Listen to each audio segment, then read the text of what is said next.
Bloomberg Audio Studios. Podcasts, radio, news. This is the Bloomberg Daybreak Europe podcast, available every morning on Apple, Spotify or wherever you listen. It's Tuesday the 24th of June here in London. I'm Caroline Hepker. And I'm Stephen Carroll. Coming up today, Iran and Israel head toward a pause in fighting as US President Donald Trump announces a ceasefire. The UK will commit to spending 5% of GDP on security by 2035 as leaders gather for a crucial NATO summit. Plus, swallowing a bitter pill, Ireland's Finance Minister tells us that US pharmaceutical tariffs could cost the economy 75,000 jobs. Let's start with a roundup of our top stories. Iran and Israel may be nearing a pause in their 12-day war after US President Donald Trump announced a ceasefire on social media. Iranian Foreign Minister Abbas Araghchi said also on social media that his country would stop firing so long as Israel does, and that the final decision will be made later. While Israeli officials remained silent overnight, a senior White House official said Trump brokered the ceasefire in a direct conversation with Prime Minister Benjamin Netanyahu. Robert Jordan is the former US ambassador to Saudi Arabia. A lot depends on the Israelis. There is some tension, I think, between the Trump administration and Netanyahu's cabinet right now. They may feel pressure in Israel to continue some sort of strikes, but my hope is that we'll see an opportunity for diplomacy. Robert Jordan speaking there. Israel was still striking targets in Iran earlier today, but according to reports, the explosions in Tehran seemed to stop at about 4 a.m. local time. Meanwhile, Israel's military said it identified 3 waves of missiles launched from Iran in the early hours of this morning. Well, the developments come less than 12 hours after Iran fired missiles at one of its closest regional partners, Qatar, where the United States has its Middle East headquarters. Qatar said that the Iranian missile barrage was intercepted and that the US Central Command base had been evacuated in advance. We heard earlier from former NATO Supreme Allied Commander, retired General Wesley Clark. Iran did sort of the minimum they could do, and the market kind of anticipated that. You know, the market has a lot of common sense when you look at the collective response. And what they saw was an Israeli regime that's continuing to attack all powerful U.S. military capacities with a president who would use them, and an Iranian regime on its back heels, concerned but trying to show that it could do something in order to impress its domestic opponents and try to maintain itself in power.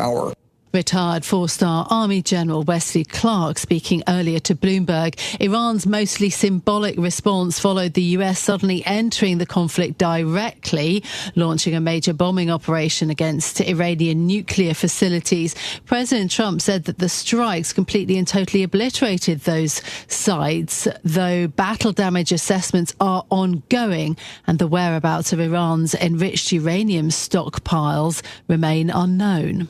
Oil prices have slumped after President Trump announced the tentative ceasefire. The global benchmark Brent crude slid by almost 5% in early Asian trading before paring some of those losses. The plunge briefly took prices below the level they were of the day before Israel attacked Iran. Bloomberg Energy reporter Stephen Stapczynski says oil traders are seeing less risk in the market.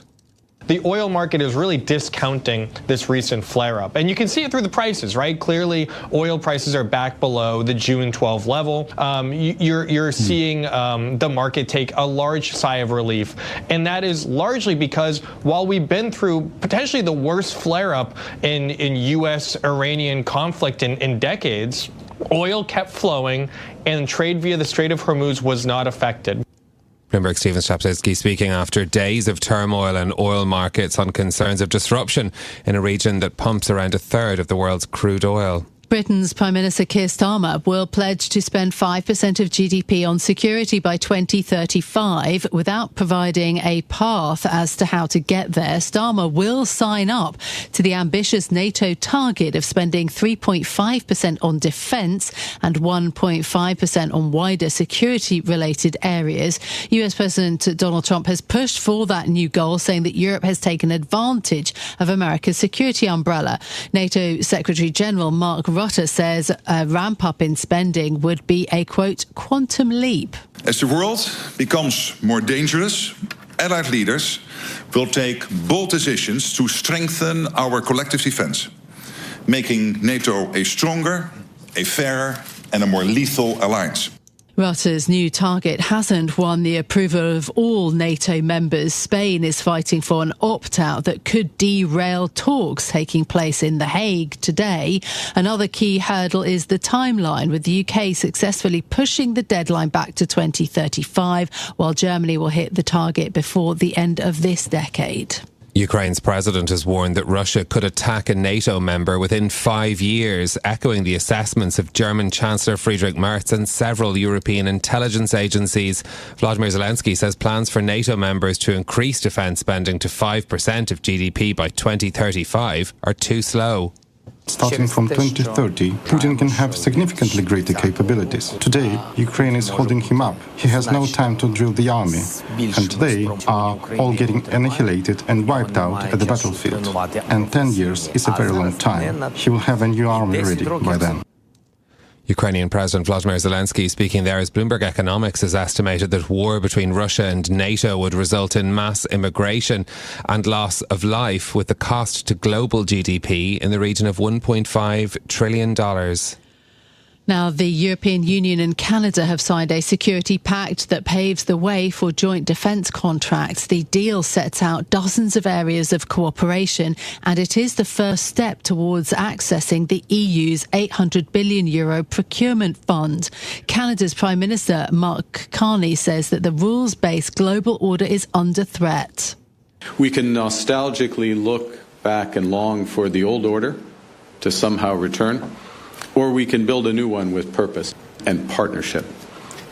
And as the most European of the non-European countries, Canada looks first to the European Union to build a better world.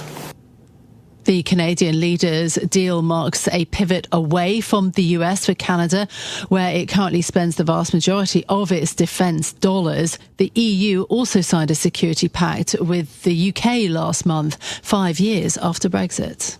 Well, in the UK, the Prime Minister Keir Starmer has welcomed a 3-year programme by Amazon to invest £40 billion in the UK. Bloomberg's Ewan Potts has the details. The Business and Trade Department says Amazon's £40 billion investment will create thousands of new jobs nationwide, including 2,000 at a previously announced warehouse in Hull and another 2,000 in Northamptonshire. The online retailer's plans are in line with its pace of investment in recent years. The company says it invested more than £12 billion in Britain in 2023. Nonetheless, the size of the package will come as a boost to the government, the Prime Minister calling it a massive vote of confidence in the UK as the best place to do business. In London, I'm Ewan Potts, Bloomberg Radio. So those are our top stories for you this morning. Looking at the markets, we've had oil prices slumping 2.7% lower for Brent crude futures, so currently trading at $69.55. We have retraced over the course of this morning. Asian markets, when we were trading in early hours, saw Brent crude sliding almost 5%. So we're now down back below the levels of June the 12th, when Israel first attacked Iran's nuclear sites. This, as we see the dollar also down this morning on the ratcheting down, perhaps of tensions in the Middle East. So the Bloomberg Dollar Spot Index is down 0.3%. US stock futures surging 0.6%. US Euro Stocks 50 futures also up by 1.3% this morning.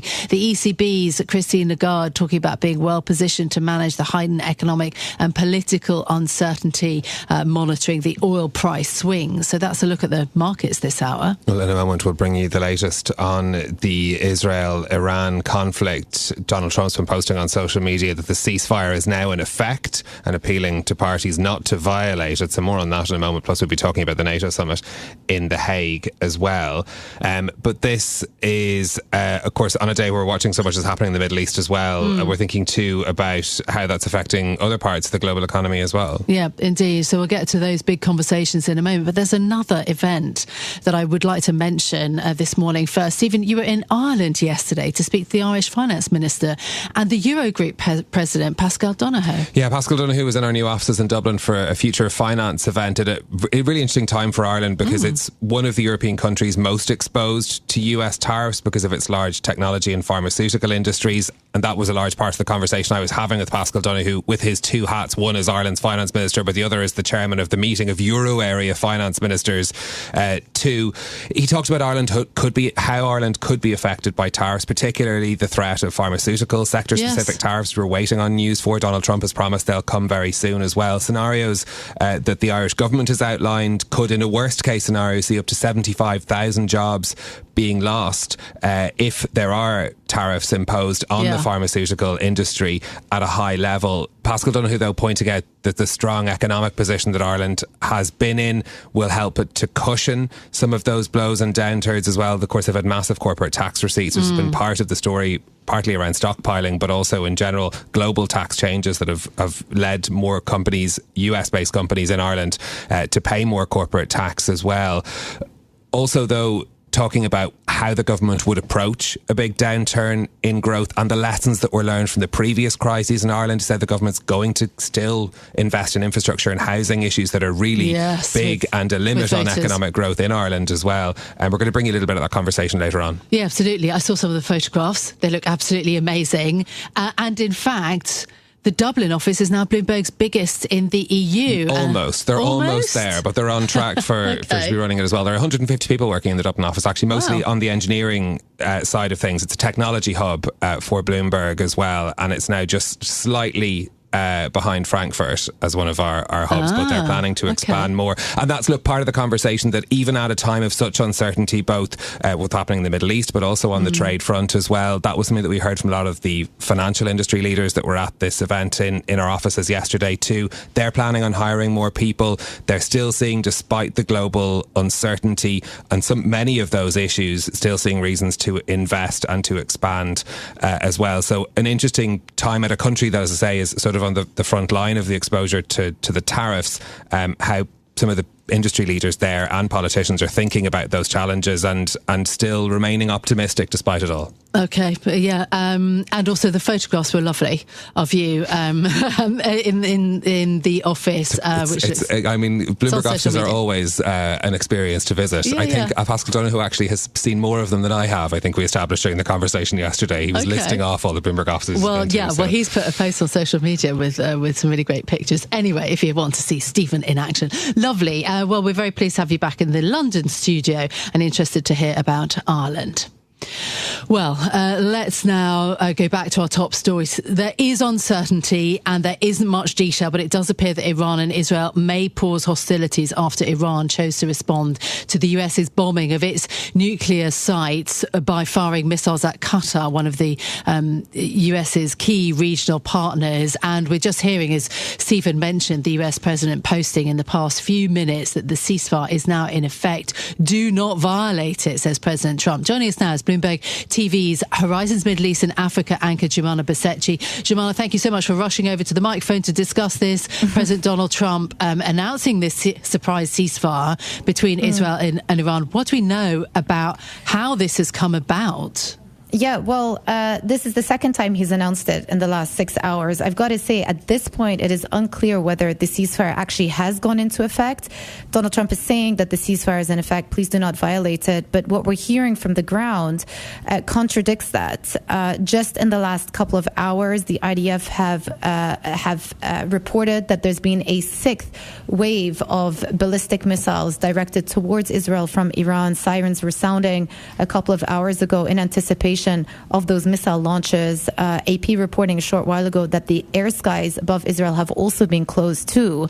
And we've also yet to hear an official comment from Israeli officials as to whether or not they've signed up to this ceasefire. So really uncertain at this point. From the Iranian perspective, the foreign minister put up a post on X a couple of hours ago saying that there was no ceasefire agreement, but that his country had no intention to keep responding to Israeli attacks after 4 a.m. Tehran time. Obviously, that was hours ago, and the evidence would suggest otherwise, because the volley of attacks have continued, and even over Tehran, their own air defense system has also been activated as well. So question marks about whether the ceasefire has gone into effect as of now. And you allude to the disjointed nature of this announcement as well. As you say, we haven't heard from the Israeli side yet. What does that tell us about the US Israeli relationship through this crisis?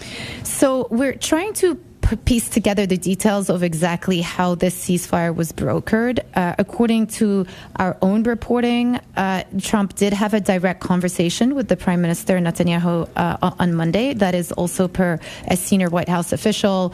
And also our own reporting does confirm that the Vice President, J.D. Vance, the Secretary of State, Marco Rubio, and the Special Envoy, Steve Witkoff, all have indirectly or directly been speaking to the Iranians about the proposal. And then overnight, President Trump also credited Qatar. Remember Qatar, the site of yesterday's attacks, the U.S. base in Qatar, for having mediated and brought about, again, bringing the Iranians to the table for this ceasefire proposal as well. So it feels like there was a three-pronged approach of Trump speaking perhaps directly to the Israelis and then via mediators, in this case Qatar, with the Iranians.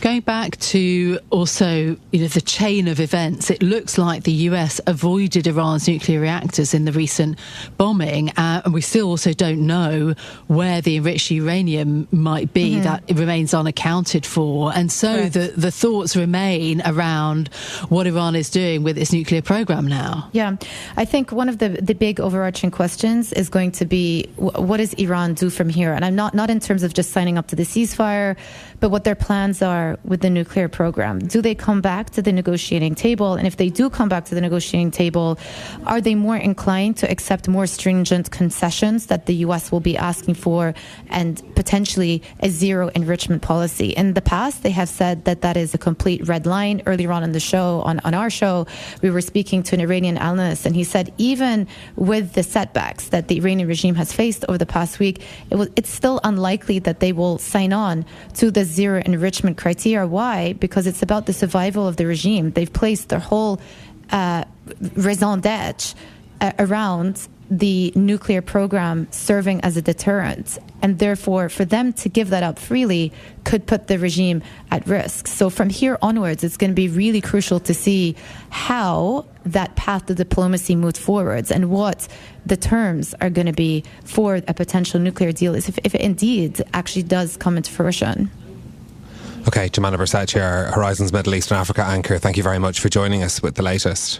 Well, amid the ongoing tensions in the Middle East and uncertainties, the leaders of the 32 NATO countries are meeting in The Hague. The organisation is in turmoil. The Secretary-General, Mark Rutte, wants a new minimum spending target of 5% of GDP on defence. President Trump's commitment to mutual defence, though, remains uncertain. Let's bring in our correspondent, Oliver Crook, who is in The Hague and covering the NATO meeting today. Ollie, good morning. Can Rutte wrangle all the members to commit to higher spending?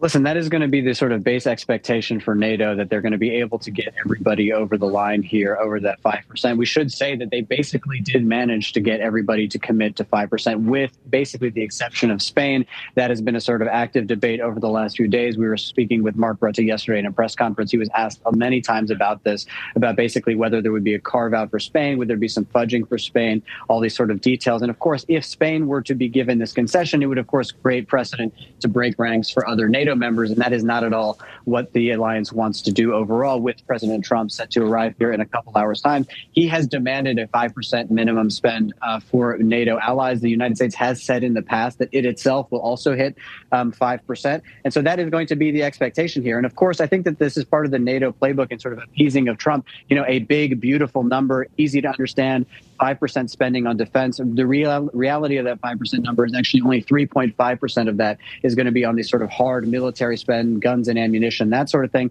And then the 1.5% is going to be a bit of a fudge. It's going to be things that sort of support the defense industry. So we could be talking about infrastructure, for example. If you need to carry tanks across Germany, you need roads and rails that can carry that, cybersecurity, those sorts of things. So those are going to be kind of the conversations over the next 24 hours as everybody awaits Donald Trump to arrive later this evening. Is it going to be enough, though, to convince President Trump to commit to collective defence and essentially the future of NATO as an organisation?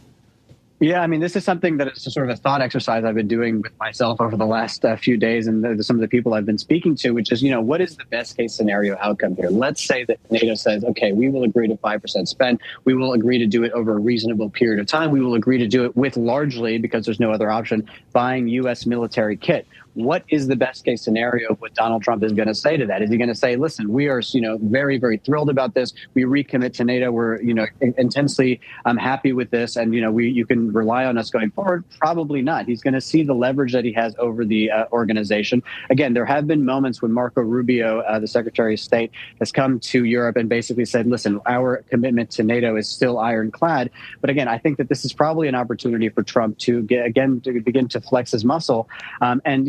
As far as NATO is concerned, he really is in the position he likes to be in, which is basically, the sort of the monarch of the organization, and everybody else that is a sort of part of it is sort of auditioning to keep the job that they already have. So listen, I think at the end of the day, if he gives any sort of positive indication that, listen, that the NATO alliance is still strong, but the reality of the situation, Stephen, is the thing that hangs over this is the potential for the United States to draw down much of its military presence in Europe. There are about 84,000 American troops that are all over Europe. And the reality of the situation, I spoke to the Dutch finance minister yesterday, is the expectation is that they're going to begin to draw those down in the coming months and years.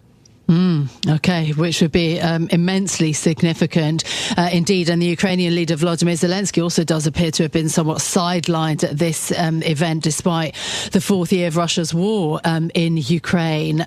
Thank you so much, Ollie, for being with correspondent Oliver Crook there in The Hague ahead of the NATO summit today. I will also point listeners to Bloomberg's Big Take story this morning. If you want a hair-raising read, this is it. It models a Russian attack on NATO countries. It focuses on the Baltics. It estimates that would cost $1.5 trillion just in the first year, were that to happen, with many, many people killed. And it plays out a number of scenarios, but it's been done, with some in-depth reporting by Bloomberg. So look at that on the Bloomberg terminal today. While those debates are taking place in The Hague today, countries across Europe are still trying to parse what Donald Trump's trade policies are going to mean for them. Ireland, chief among those, one of the most exposed countries in Europe because of its large technology and pharmaceutical sectors. And Ireland's Finance Minister Paschal Donohoe has said that if tariffs in a worst case scenario were to be applied in the pharmaceutical sector, that could result in the potential loss of up to 75,000 jobs in Ireland. I was speaking to Paschal Donohoe, who's also president of the Eurogroup Forum of Euro Area Finance Ministers, at Bloomberg's Future of Finance event in Dublin. And I started by asking him for his reaction to events in the Middle East and the potential economic risks that could pose for Europe. So I'm always very conscious that when we are talking about economics, as critically as important as it is, we're also talking about people losing their lives. We're talking about stability as such a critical part of the world, and what that could mean for all the countries, the communities who are there. So while recognising that, of course, I do have to acknowledge the economic risks that are there. There are two in particular. The first one that you've just identified there is what could happen from an energy and trade perspective, the price of energy, ability of access for goods to move around the world. At two of our more recent crises, from the pandemic to the aftermath of the pandemic, we've seen what is the effect on the world economy when the price of energy and supply chains don't function. And of course, exactly at the moment in which global sentiment with regard to trade is already in a low place, an event like this again creates a further risk with regard to that. But Stephen, from a European and Irish perspective, it's important as we respond back to that, we focus in on what we can control ourselves. We focus in on the policy instruments that are available to us. And we've an increasingly clear understanding of what that is within the European Union, which we're working to deliver. And from an Irish point of view, we can't influence what's going to happen with global trade, but we can influence how competitive our economy is, the investment decisions that we make, and the very qualities that Mike highlighted in his address there regarding the premium and value that we place on openness. So we can focus on that, and we can do a good job and a better job on that in the time ahead. This is, of course, a risk added on top of the other upheaval that's happened in the global economic order when it comes to trade tariffs coming out of the United States and the response that's being formulated by the European Union to that, with negotiations ongoing as well. How do you see Ireland being particularly exposed to those risks, given, all of the ties that we have to US companies and the US companies that are based here as well? So, of course, it is a benefit of the strength, it is a consequence of the strength of the relationship in the first place, that if that relationship from a trade point of view changes in any way, the consequence of what it can mean for a very open economy like the Irish economy are very well known. And everybody in this room will be aware of what they will be from a trade point of view, an investment perspective. They will be aware of how that could affect us. But again, I think it's important as we look at those risks to be aware of the strengths the Irish economy does have in dealing with them. We've never had more people at work in Ireland than we do at the moment. When I started off studying economics, we had a persistently durable long-term unemployment rate of 14%. We're now at 4%. We've public finances that are in surplus.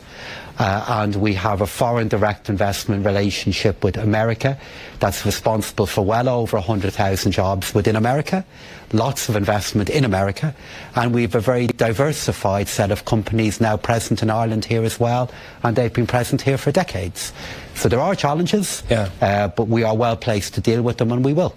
The pharma tariffs is one thing that, President Trump has promised that those will come very soon. He said that last week. That's a sector where we know that Ireland has particular exposure as well. How are you quantifying those risks? How serious do you see that as being potential damage to the Irish economy? So it's very difficult to quantify what the risks could be, while a decision has yet to be made regarding what America may do.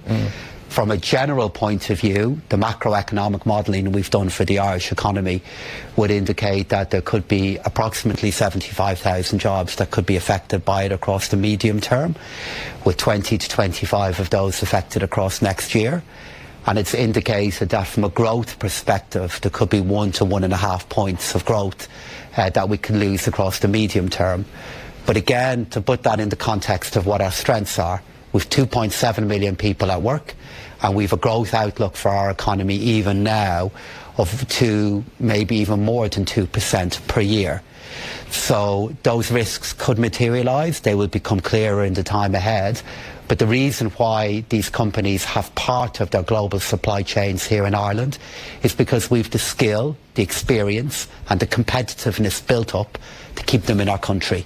And we will look then at how we can maintain that, even if the trade environment around it does begin to change. What sort of tools would you be looking at? I mean, if you're talking about there being a potential of 75,000 job losses. Well, in terms of the job losses, it's not really jobs that could be lost or that could happen. It could also be jobs that might otherwise not be created. And again, looking at all of that, we still believe if that were to happen, it would happen at a time in which the number of people at work in Ireland would still be, by our standards, at a historic high. In terms of the decisions that are available to us to respond back, it is many of the matters we're working on at the moment, how we can increase investment levels within our economy. If you look at Mike's article in the Business Post yesterday about Ireland, he talked about our strengths, but he also pointed to the need to invest. He also talked about the need to maintain openness within our economy. And Minister Chambers and I, who, as you know, is the Minister who focuses a lot on our public expenditure, are looking at the investment decisions we can make in energy, in infrastructure in the next few years that could strengthen our economy at a moment of change. So they're the big decisions that we're looking at the moment. This is Bloomberg Daybreak Europe, your morning brief on the stories making news from London to Wall Street and beyond. Look for us on your podcast feed every morning on Apple, Spotify and anywhere else you get your podcasts. You can also listen live each morning on London DAB Radio, the Bloomberg Business app and Bloomberg.com. Our flagship New York station is also available on your Amazon Alexa devices. Just say, Alexa, play Bloomberg 1130. I'm Caroline Hepker. And I'm Stephen Carroll. Join us again tomorrow morning for all the news you need to start your day, right here on Bloomberg Daybreak Europe.